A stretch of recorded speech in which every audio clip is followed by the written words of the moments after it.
Today on the Shadow Board podcast, we've got Emma-Jayne here from Sellafield, your Head of Supply Chain Development and Innovation.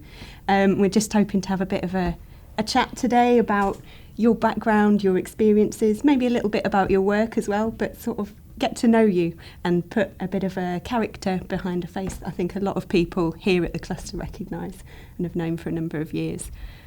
Welcome, Emma-Jayne. So, first of all then, I think starting with a bit of your history is quite good. People know you from being at the cluster, working with Sellafield, being in the supply chain, but obviously you've had a background which wasn't in Cumbria necessarily, it wasn't in nuclear. Sort of where did it all start for you, and maybe a bit about education and that sort of things as well?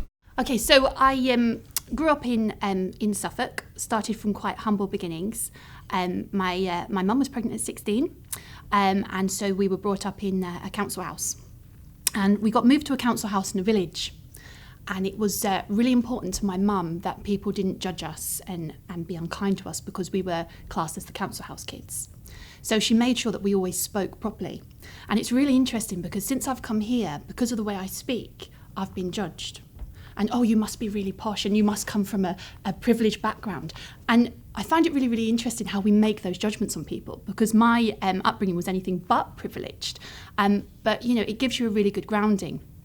So with regards to aspirations and inspiration when I was young, I come from a working class family. One of my big inspirations was my nan. My nan spent her career cleaning the toilets for the council at the Abbey Gardens, which is a beautiful tourist attraction in Bury St Edmunds. And I used to go and see her, and she used to say to me, if it wasn't for people like me, people like them would have nowhere to pee. So no one is better than anybody else. And that kind of taught me a really, really, really strong lesson. So from a young girl, I always wanted to be a drama teacher. It was just something I was really passionate about, really wanted to help people, mentor people, bring out their confidence, and it was something I really enjoyed. So I went all through school with aspiration, went on to do performing arts at college, did a work placement with a school who said, they've never had anyone so suited to the work, so it was definitely what I was going to do. I decided to defer my university for a year and go and work on the holiday parks. Thought it'd be good to get a bit of work experience and a little bit of money before going to university. So I went there as an entertainer, absolutely loved it. And then when my university place came through, I decided not to take it. So I didn't go to university. Carried on working at the holiday parks, then ended up working for Green King Brewery, and then fell into recruitment. So worked in recruitment, got married, as you do, that was my aspiration, get married, have children, perfect family, get a dog, everything was sorted. My husband got a job which meant we moved away, so we moved to Wiltshire. So we moved to Wiltshire, by now I had 2 children. One was 22 months, one was nearly 4. And unfortunately, my husband had an affair. So it meant that I was in a place that I didn't know. I had 2 young children and it felt like my whole world had fallen apart. I worked in recruitment, I was working part-time. Something that was really important to me was I didn't want my children to be brought up by somebody else.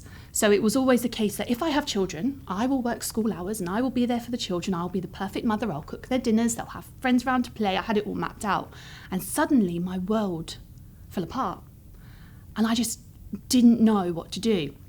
Now, my parents had moved to Cumbria just 2 months prior. My uncle had been up here since I was 6 and would always come here for holidays. So when my dad's health took a turn, they decided to move to Cumbria because it's cheaper to live up here, so they could live off just mum's salary, and they obviously had my uncle here and I'd moved away, so there was no real need for them to stay in Suffolk.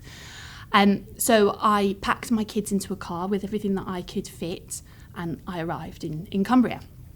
Now, because of the way in which we lived and we'd moved and so things like that, I actually had nothing. So I had no money, I had nothing. So I arrived in Cumbria with no money, nowhere to live, 2 children, no job, and just didn't really know what to do. Wow. Now, my mum and dad were living in a really small bungalow, and there wasn't room for us 3 to be there. So they said to me, look, we'll give you 2 weeks, but after those 2 weeks, you'll have to go and declare yourself homeless. So it was like, oh my gosh, what do I do? And you can imagine the heartbreak I was going through anyway with what had happened, to suddenly find myself in a situation in a new area, didn't know anybody, and had to do something. So with with the help of my nan, who unfortunately has passed away, but she lent me £1,000 and she said, get yourself a deposit on the house. She said, so you can rent somewhere. She said, you'll be absolutely fine. So my old employers, they said that they wrote a reference to say that I was still employed with them working remotely, even though I wasn't, but just so that I could get somewhere to live. And I wrote to all the recruitment agencies, because that was my background, recruitment, and said, look, in fact, I didn't just write to recruitment agencies, I applied for cleaning jobs, supermarkets, it didn't matter what I did, I just knew I had to provide for the children. And then I had a bit of a quandary, and I was like, okay, do I go out to work? Because if I'm going to be able to afford to run a house, I'll have to work full time, which means my children going to nursery. Or do I claim benefits and stay at home with the children? Either is viable. Either is not better nor worse than the other. But I had to really take a look at myself, and I decided that I wanted to be a role model for the children. I wanted to show them that you could actually do anything if you put your mind to it, you work hard, and you really believe in yourself and other people believe in you. So I got a job with a recruitment business. The children went into nursery, and that first job was with Rulion, and I set them up a permanent recruitment division. So that was kind of like my first insight into the nuclear industry. And whilst I was at Rulion, I came across the cluster. Mm-hmm. So I went along to my first Britain's Education Business Cluster meeting, and there was literally probably about 25 people there. We're talking, 11 years ago now? Okay. Oh, yeah. So I was there, and I remember walking in, I was so nervous, and Hazel had said to me, as it's your first time, you'll have to stand up and do they used to do this thing where you stood up and talked about yourself for 2 minutes. I was like, oh my God, how am I going to do this? So I had all my notes about Rulion, and it was really, they sat on like round tables, and it was just like, it was completely different. Mm-hmm. It was a very different experience. So I went and I did that, and it was fine. I lived, and I was like, okay, I did that, that's fine, we're there. And then I was approached by a company called Mackenzie Douglas. They were a legal recruitment business based in Windermere, but wanted to set up a nuclear division. So I set them up a nuclear division at Workington, and obviously part of that was that I would continue to come along to the cluster, because I was starting to make some really good networks. And then in one of the meetings, which by then were here, at Energous, I was, they said, we're looking for people to go on to the management team and the board. And I was like, I'd love to be on the management team, but, I'm just a girl from Suffolk, I haven't got a degree, and, I'm just kind of winging it here. I thought there's no way that I'd get on. So I kind of was talking myself in and out of it. And I thought, well, do you know what? I have got something to offer. I could help, and, I could do things. So I decided to put my name forward onto this the management team. And I got on. And I was a bit like, oh my gosh. And I remember the first board meeting, and I'll never ever forget it. Now at the time, now you guys are too young to remember these people, but Dick Raz, he was the managing director of LLWR, such a character. Anyone that's been in the industry for a while will know him. Chews a cigar. In fact, he's I'm still friends with him now. I speak to him quite regularly. He was just such a character, and everyone held him in this high regard. There was Neil McNicholas, who managing director of Direct Rail Services, was on the board. There was Steve McClure from Barden Aggregates. There was all these people. And I remember walking into my first meeting, and I actually genuinely felt like I was walking into the staff room at school. I still considered that I still was this little girl who was like going and sitting with all these grown-ups. So I was just like, oh my gosh, and I felt so nervous, and I was just like starstruck. So I remember the first kind of meeting, I just sat and listened, and then slowly I got over that and I became quite vocal and really managed to bring something different into the dynamics of the management team, and then latterly the board. And for me, it was about always being the champion for the small businesses. So whatever it was that we were talking about, I would always bring the board back to, but what about the small businesses? Mm-hmm. What about the businesses that aren't design and engineering? Because in this industry, and it's been something that I've been fighting for a while, in this industry, we class SMEs, or historically class SMEs, as the ones that offer design and engineering services. They're the ones that actually do something tangible or products. But the ones that offer services, the ones that do things that aren't tangible, well, they're not really important, are they? They're not real businesses. Well, actually, yes, we are. But that's kind of like the the perception that was there. And remember, we're talking a lot of years ago, Yeah, of course. and even still now, there's been a lot of education in my new role. There's been a lot of education to what an SME actually, what a business actually is. So from being a part of that board, it enabled me to meet some really key people, as I said, and they took me under their wing. Dick Raz especially, he took me under his wing, he built up my confidence, he took me on a fantastic tour of LLWR, he told me all about what was important, he introduced me to people, he took me out for coffee. And the strange thing is, by association, people suddenly thought that I was worth talking to. So because I had been seen with, suddenly people gave me time when perhaps previously they wouldn't have done. So it enabled me to start building this really strong network. And I was wanting to start my own business.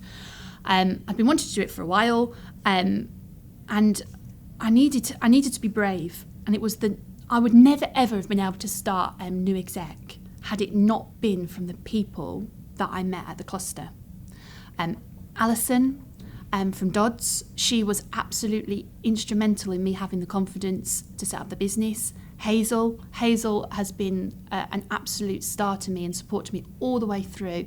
You know, the likes of Neil McNicholas at Direct Rail, he gave me my first vacancy when I started up the business.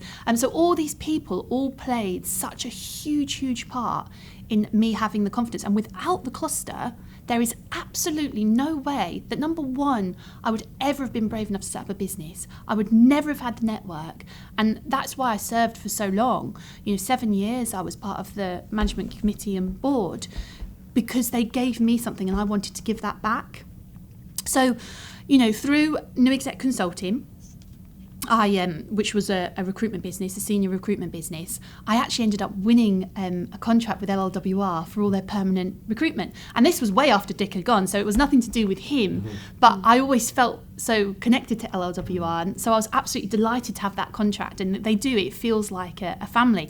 I'm very much a person that connects. I need to connect with people, and if I have that connection, it just allows me to really do great stuff. So that's what it's all about to me. It's about having those connections with people.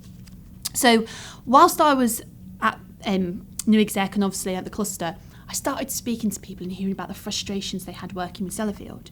It would be, they've let that contract and this has had this effect, or that contract hasn't been let when it was meant to have been, and now we're 2 months on and I'm going to have to make people redundant and my business is going to go out. And I started to hear all this stuff and I was thinking, wow, well, what have you done about that? Well, we haven't done anything. Well, why not? Well, because if we voice it, we won't get any future work, or we'll lose our jobs, and I was just like, no, that can't be real. And genuinely, people feared speaking up about Sellafield. And when I say about Sellafield, it's not an attack on Sellafield. It was never, but if people don't know what the issues are and the consequences of their actions, how can they take learning and be different in the future?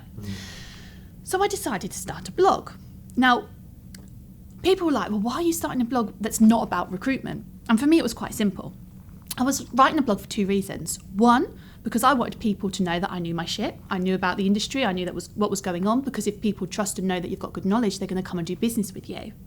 And number 2, I wanted people to know the challenges that people were going through. I wanted to help businesses to get over those challenges. I wanted to help businesses know what was going on. I wanted to tell them what was going on in the industry. I wanted to share that knowledge. I wanted to save people time having to do all that research that I was going to do anyway. And I also wanted to give a little bit of myself. Hence the, I don't know if you ever read any of my blogs, but it always had like the business part at the beginning, and at the end I would always do, and it could only happen to me. And to be fair, everything happens to me. So if something bad's going to happen or something funny's going to happen, you can bet your bottom dollar it's going to be to me.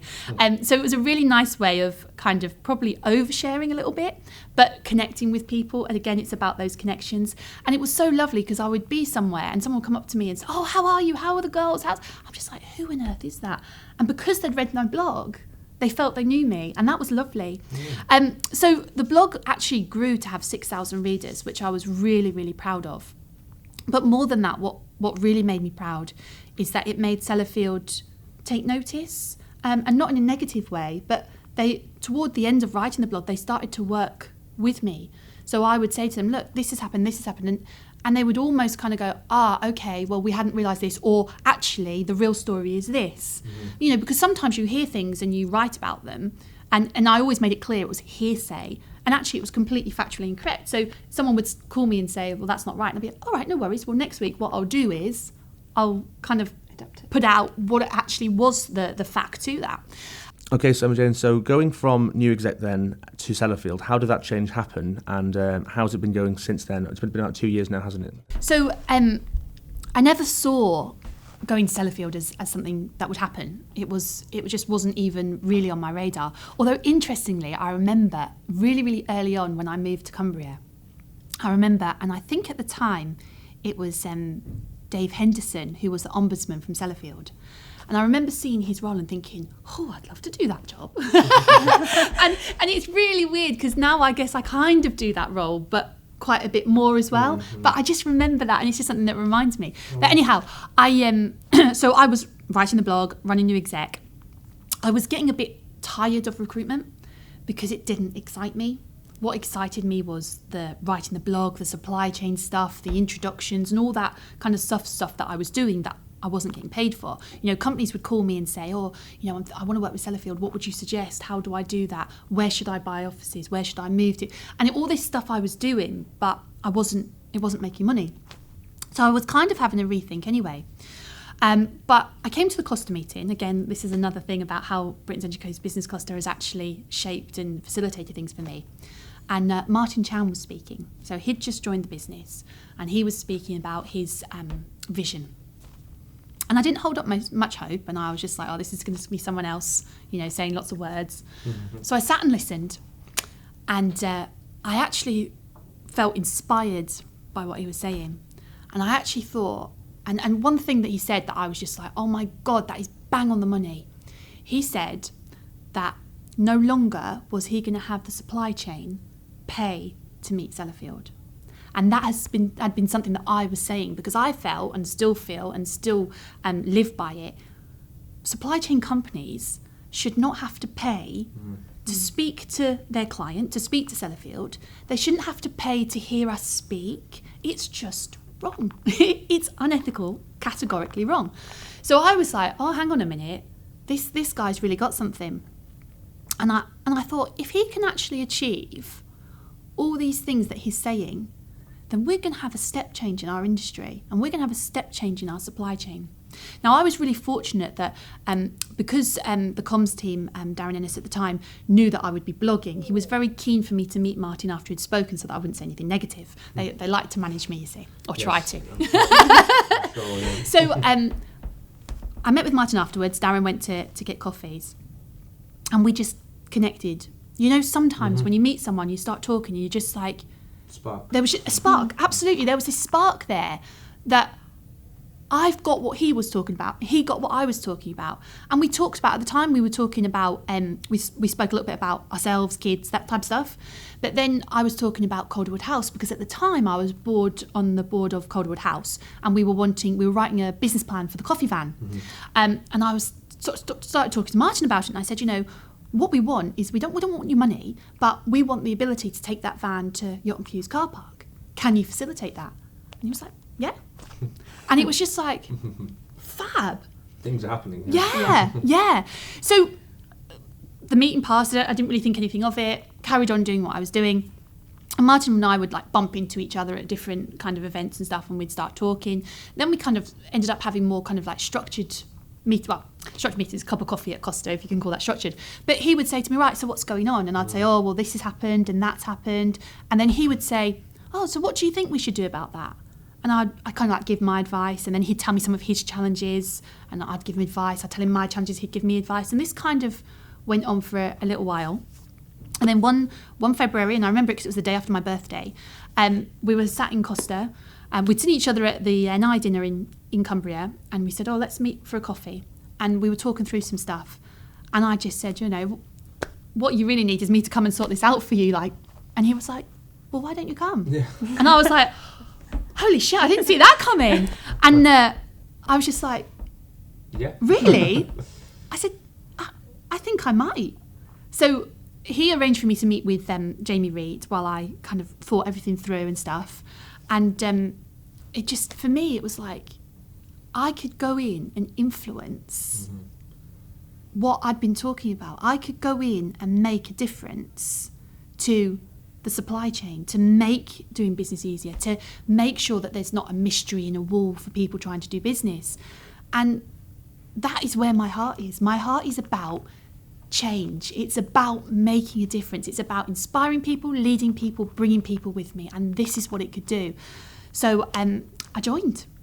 And now 2 years on, people said to me, they did say to me, oh, it's such a shame you're going in. I mean, some were like, woohoo, this is fabulous. But some were like, it's such a shame you're going in because within 6 months, you're going to completely be a different person.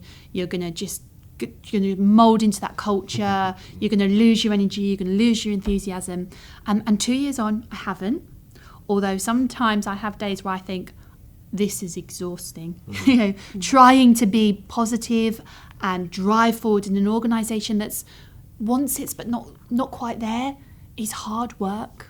It really, really is hard work. We have so many stakeholders that we have to satisfy, that it is a very difficult job to do. Yeah. And it's really interesting as well because, there's lots of work that goes on that the supply chain don't see. So, and it was quite evident actually. We had a meeting quite just earlier this week with some SME businesses and tier 2s. And the SMEs were saying, do you know what would be really good? It would be really good. One of them said, what would be really good is if at the start of the meetings you had SME shares instead of safety shares. And I just turned to one of our tier 2s and said, at our tier 2 working group that we have on a quarterly basis, how do we start the meeting? He said, well, with an SME share. And so stuff is going on that people don't know about. So there's so much work that goes on behind the scenes. Our tier 2s are fantastic. Honestly, the commitment they've given to this SME agenda has been fantastic. It's unfolding. They work hard. They're involved in initiatives. So all that work's going on with them. There's lots of work going on in the business to change how people do business, how we can make opportunities for SMEs, and lots of other stuff that we have to do with the work on the DPS, link and everything else. But that's not always seen. So it's really, really difficult to do all that hard work and then try and convey it, but without kind of saying, oh, we've done all this. Yeah. So it's quite a difficult situation to be in, but we're absolutely delighted with our SME spend. So I will be talking about it at today's cluster meeting, but when I took it on, it was just over 26%. This was last year. And government had put the percentage up to 29 to 31%. And I was kind of giving it with the undertone of, but we know it's not going to happen. I don't do failure. So I knew it had to happen, and the team, as I said, my team are fantastic. With the tier 2s, internal Sellafield, we've managed to hit 30.9%. Wow. So it's absolutely fantastic. I'm glad we didn't get to 31 because I jokingly said if we did, I would run naked around West Lakes, which would not have been good. So it was a little bit of a yes, phew. So that's a really interesting story of how you've come from an individual to running your own business, being involved with the cluster and now working for Sellafield. So a bit about you sort of personally now, today. What do you enjoy doing in your free time? What motivates you to get up in the morning and go to work? What keeps you ticking? I have 2 girls, age 14 and 12 now, so they've grown up. And above all, they're my motivation. They're what gets you out of bed in the morning, although I wouldn't tell them that or they'd get big heads. I count myself as really, really blessed because I have a circle around me that are amazing. So I obviously have my mum and dad around who are brilliant. My dad is my favourite person in the whole world. I love him to bits. And then I've got a group of girlfriends who are the most inspirational women you will ever know. One, Rachel Holiday, who set up Calderwood House and has now set up Women Out West, which is a women's centre, which I'll also be talking about later at today's cluster meeting. The trials and tribulations that are going on for women in Copeland is mind-blowing. You would not believe the problem that we have that we're all blind to. So I have Rachel. I have a lady called Jane, who is fantastic. She is an absolute inspiration. She's got 2 children, same age as my 2. So not only can we do things like go out and drink wine together, but we can also do stuff as a family as well. So that is brilliant. She's a fantastic lady. She's my absolute go-to. I have my friend Claire. She's got a great job. She's a lovely lady. She's always there for counsel and support. And then I have a lady called Karen. Karen, it's really funny actually, because Karen's part of this group, because we're all a group. I brought the group together for my 40th birthday, ironically, when we went away. And Karen, she works at M-Sport and she does cleaning at M-Sport. And before that, she worked at the nursery that my children went to, which is how I met her. And she always says, why am I in this group? Because you have all got high-powered jobs. And I say, Karen, it's not about the jobs that we do. Karen actually saved my life. If it was not for Karen, when I moved to Cumbria, she was the only person that was there for me. She helped me with my children when I was at my lowest, and I wouldn't have got through it without her. So it doesn't matter what your job is. Yeah. It's about what your heart's like. It's about what you give, how kind you are. So these women are fantastic. They are my inspiration and they keep me busy. So I'm always out doing things with them. Rachel is awful because she asked me to do things knowing that I won't say no. So she has asked me to do the Great North Run. I absolutely hate running with a passion. It's like the worst thing in the world ever. So I started my training in January. So I've kind of been blogging a little bit about it. I need to do another blog, but life's just very busy at the moment. So I've been doing lots of running training from that.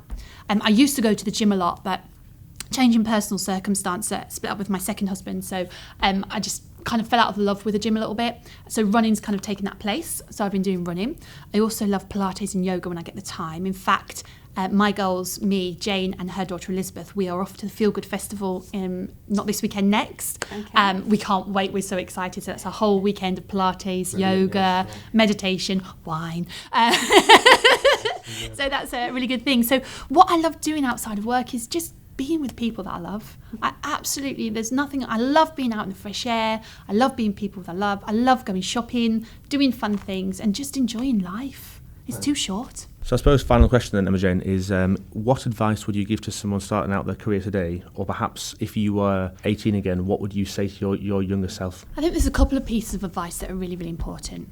First of all, and I say this to my children, is, I'm going to quote Ashley Banjo from Diversity. I love Ashley Banjo from Diversity. Dream, believe, achieve. And it really, really is that. If you can dream it, you can achieve it. You've just got to believe in yourself. And that's really, really important. And I think another thing that's really important to tell yourself is respect is really important. And you should always be respectful of people. But no one is better than you. And I used to have this real fear of talking to people who were more senior than me. And it doesn't matter. It doesn't matter whether you're a managing director of a company or you're a cleaner of the company. You are still people with the same feelings, same beliefs, ethics, morals, all those types of things. So never feel that you're not good enough to speak to someone or have that conversation or, to relate to someone, because in this world we're all equal. We come in the same way, we go out the same way. So, believe in yourself and just put yourself out there. You can achieve anything that you want to. I genuinely believe that. If you work hard, if you believe in yourself, if you surround yourself with people that love you and believe in you, you can smash it. That's fantastic advice. Yeah, thank you. Thanks very much for your time. Yeah, thanks, Emma-Jayne. That's really useful, actually. Heard a lot about that, so really fascinating, and we'll be pleased to share that shortly. Thank you.